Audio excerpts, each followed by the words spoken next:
大家好，今天我们来学习关于法律的相关词汇哈。OK， ngày nay cứ giờ mở đến biết để tôi能 ផ្នែកច្បាប់វិញម្ដង យើងមកមើលពាក្យទី1 柬埔寨王国 ប្រទេសរាជាណាចក្រកម្ពុជា 柬埔寨王国 民主ជាតិជនជាតិ 民主 宗教សាសនា 宗教សាសនា 君主 ព្រះមហាក្សត្រ 君主 ព្រះមហាក្សត្រ 诽谤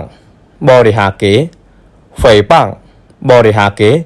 អញ្ចឹងនៅពេលដែលសំឡេងទី3ប៉ះសំឡេងទី1ទី2ទី4អញ្ចឹងយើងអានសំឡេងពាក់កណ្ដាលសំឡេងទី3អញ្ចឹងទៅជា诽谤យើងអានរៀងកត្រាក់ណា诽谤អូខេពាក្យលៀបពណ៌抹黑លៀបពណ៌抹黑山洞ញុះញង់山洞ញុះញង់腐败ពុករលួយ腐败ពុករលួយ